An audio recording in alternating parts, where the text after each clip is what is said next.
내가 진실로 진실로 너희에게 이르노니 문을 통하여 양의 우리에 들어가지 아니하고 다른 데로 넘어가는 자는 절도며 강도요 문으로 들어가는 이는 양의 목자라. 문지기는 그를 위하여 문을 열고 양은 그의 음성을 듣나니 그가 자기 양의 이름을 각각 불러 인도하여 내느니라. 자기 양을 다 내놓은 후에 앞서가면 양들이 그의 음성을 아는 고로 따라오되 타인의 음성은 알지 못하는 고로 타인을 따르지 아니하고 도리어 도망하느니라. 예수께서 이 비유로 그들에게 말씀하셨으나 그들은 그가 하신 말씀이 무엇인지 알지 못하니라. 그러므로 예수께서 다시 이르시되 내가 진실로 진실로 너희에게 말하노니 나는 양의 문이라. 나보다 먼저 온 자는 다 절도요 강도니 양들이 듣지 아니하였느니라. 내가 문이니 누구든지 나로 말미암아 들어가면 구원을 받고 또는 들어가며 나오며 꼴을 얻으리라. 도둑이 오는 것은 도둑질하고 죽이고 멸망시키려는 것뿐이요 내가 온 것은 양으로 생명을 얻게 하고 더 풍성히 얻게 하려는 것이라. 나는 선한 목자라. 선한 목자는 양들을 위하여 목숨을 버리거니와 삭구는 목자가 아니요 양도 제 양이 아니라. 이리가 오는 것을 보면 양을 버리고 달아나나니 이리가 양을 물어가고 또 해치느니라. 달아나는 것은 그가 삭구인 까닭에 양을 돌보지 아니함이나 나는 선한 목자라. 나는 내 양을 알고 양도 나를 아는 것이 아버지께서 나를 아시고 내가 아버지를 아는 것 같으니 나는 양을 위하여 목숨을 버리노라. 또 이 우리에 들지 아니한 다른 양들이 내게 있어 내가 인도하여야 할 터이니 그들도 내 음성을 듣고 한 무리가 되어 한 목자에게 있으리라. 내가 내 목숨을 버리는 것은 그것을 내가 다시 얻기 위함이니 이로 말미암아 아버지께서 나를 사랑하시느니라. 이를 내게서 빼앗는 자가 있는 것이 아니라 내가 스스로 버리노라. 나는 버릴 권세도 있고 다시 얻을 권세도 있으니 이 계명은 내 아버지에게서 받았노라 하시니라. 이 말씀으로 말미암아 유대인 중에 다시 분쟁이 일어나니 그 중에 많은 사람이 말하되 그가 귀신 들려 미쳤거늘 어찌하여 그 말을 듣느냐 하며 어떤 사람은 말하되 이 말은 귀신 들린 자의 말이 아니라 귀신이 맹인의 눈을 뜨게 할 수 있느냐 하더라. 오늘 본문은 양을 목양하는 것과 관련하여 예수님이 비유로 말씀하시고 설명하시는 내용입니다. 예수님은 두 개의 비유를 들려줍니다. 첫째는 양우리에 들어가는 문의 비유입니다. 문을 통하여 양우리에 들어가지 않는 자는 절도요 강도이지만 문으로 들어가는 자는 양의 목자라고 말합니다. 둘째는 참된 목자에 대한 비유입니다. 문지기가 목자를 위해 문을 열어주면 양은 목자의 음성을 듣고 목자는 양들의 이름을 불러 밖으로 인도합니다. 양들은 목자의 음성을 알기에 따르지만 타인의 음성은 알지 못하기에 따르지 않고 도망을 간다는 것입니다. 그렇다면 예수님은 왜 갑자기 이 비유를 말씀하셨을까요? 10장 21절에 귀신이 맹인의 눈을 뜨게 할 수 있느냐 라는 표현에서 보듯 이 비유는 9장에 나오는 맹인 치유 사건과 연결되어 있음을 보여줍니다. 9장의 바리새인들과 같은 종교 지도자들은 백성들을 겁박하고 예수를 메시아로 고백하면 출교하기로 결의하여서 사람들이 무서워하는 상황을 보여주었습니다. 특히 맹인처럼 신체적으로, 사회적으로 약자들에게 더 잔인하게 행동하였습니다. 이것은 양들인 백성들을 배부르게 하고 돌봐야 할 책임을 저버리고 포악과 폭력으로 대하는 이스라엘의 목자와 유사합니다. 예수님은 이런 종교 지도자들의 모습을 보고 누가 참된 목자인지를 비유로 말씀하실 뿐만 아니라 에스겔서 34장에 나오는 내용을 성취하시는 메시아이심을 드러내고 계십니다. 에스겔서 34장을 보면 하나님은 이스라엘 목자들이 양을 돌보지 않고 착취하며 덜 짐승의 밥이 되도록 죄악을 일삼는 것을 지적합니다. 그래서 자신이 직접 목자가 되어 양들을 찾고 모아 배부르게 하겠다고 말씀하십니다. 그래서 그 일을 하는 한 목자를 세워 즉 다윗을 보내어 행하실 것이라고 약속하셨습니다. 예수님은 바로 이 약속을 성취하실 참된 목자이심을 비유로 증거하신 것입니다. 그러나 이 비유를 들은 사람들은 이것이 무엇을 의미하는지 몰랐습니다. 그래서 7절에서 8절까지 비유에 대하여 설명을 해 주십니다. 먼저 7절에서 10절까지 예수님은 나는 양의 문이라고 말씀하시며 문의 의미가 무엇인지를 설명합니다. 여기서 문은 양과 관련하여 도적과 강도 또는 목자를 구분하는 기준입니다. 문이신 예수님을 통해 우리의 들어가는 자만이 참된 목자이고 자신보다 먼저 온 자, 즉 예수님을 통해 양들에게 들어가지 않는 자는 다 절도요 강도입니다. 예수님보다 먼저 온 자는 예수님보다 순서상 먼저 온 자들을 말하는 것이 아니라 양을 약탈하고 착취하려는 자들을 말합니다. 예수님과 상관없이 양에게 접근하려고 자기가 먼저 선수 치려는 자들입니다. 양우리에서 문은 양들이 도둑으로부터 보호를 받을 수 있기에 문은 도적의 침입을 막아주고 안전과 구원을 보장해 줍니다. 또 문을 통해 안전하게 들어가고 나오면서 꼴을 얻기에 문을 통해서만 양들은 생명을 보존할 수가 있습니다.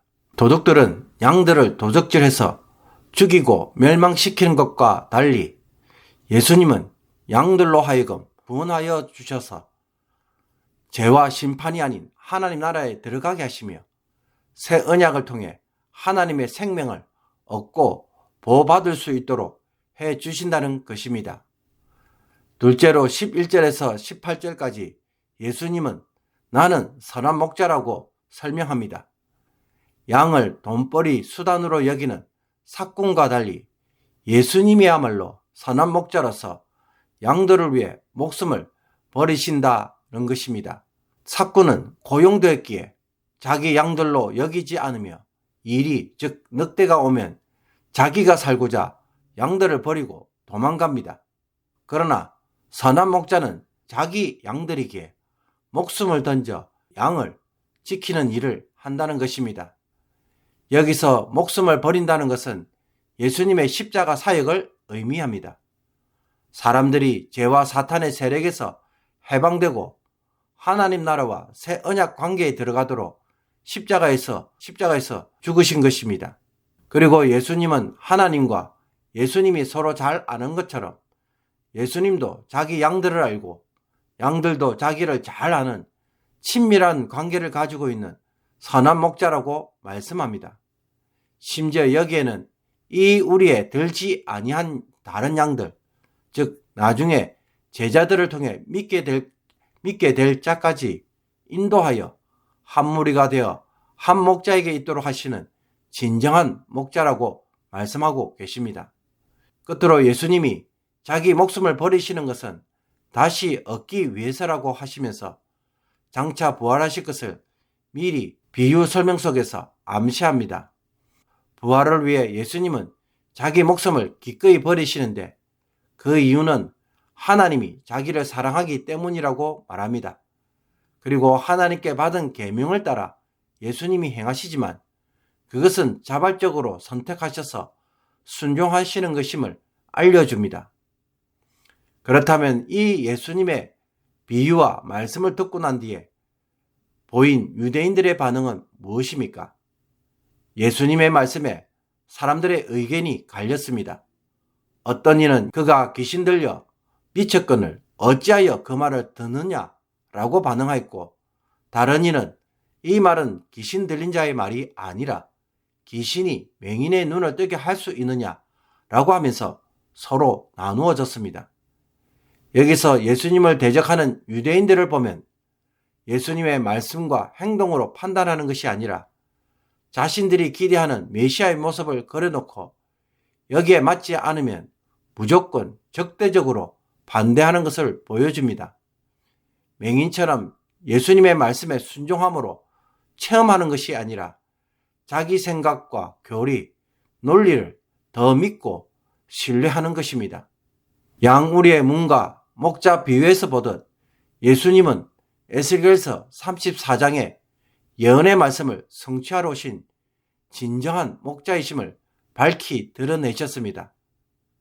특히 10절에서 예수님은 내가 온 것은 양으로 생명을 얻게 하고 더 풍성히 얻게 하려는 것이라고 선언하신 것은 결코 빈말이 아닙니다. 이것을 성취하기 위해 실제로 주님은 십자가에서 죽으시고 부활하셨습니다. 그러므로 우리에게 남은 것은 믿고 순종함으로 체험하는 것밖에 없습니다. 그런데도 많은 이들이 선한 목자이신 예수님보다는 사건 목자의 말에 더 쉽게 귀를 기울이고 따라갑니다. 주님을 제외한 모든 인생의 목표와 삶은 도적질하고 죽이고 멸망시키는 것임을 성도는 깨달아야만 합니다. 평생을 자식을 위해, 돈을 위해, 행복을 위해 우리 나름대로 죽도록 헌신하고 시간의 대부분을 소모했지만 그 대가는 무엇입니까? 죽음만이 기다리고 있을 뿐입니다. 그러나 선한 목자이신 예수님은 우리에게 생명을 주십니다. 오늘 어떻게 사는 것이 정말로 잘 사는 것인지 다시 한번 말씀을 통해 묵상하기를 원합니다. 사람들이 부러워하는 인생을 사는 것이 아니라 예수로 살아가는 인생이 진짜 행복이고 진짜 우리가 살아야만 하는 삶이라는 것을 주님을 통해 확정할 수 있기를 원합니다. 유대인들은 자신들의 시대에 메시아이시며 하나님이신 주님을 직접 눈으로 보고 듣고 체험했지만 자신들의 생각과 교리, 판단에 사로잡혀 그분을 귀신 들린 자로 취급해버렸습니다. 맹인과 다를 바가 없었습니다. 옆에 파랑새를 두고도 행복을 찾아다닌 아이처럼 우리도 그와 같은 어리석음을 범하지 않고 예수로 살아가는 삶에서 영생을 지금 체험하고 장차 온전히 누리는 자들이 되기를 주님의 이름으로 축복합니다. 기도 드리겠습니다. 선한 목자 되신 주님을 따를 때에 진정으로 좋은 꼴을 얻고 풍성한 생명을 누릴 수 있음을 이제는 깨닫고 살아가는 성도가 되게 하옵소서. 주님이 주시고자 하는 생명을 누리지도 못하고 다른 문으로 사꾼 목자를 따라가다가 인생의 시간을 다 허비해버리고 후회하는 인생이 되지 않게 하옵소서.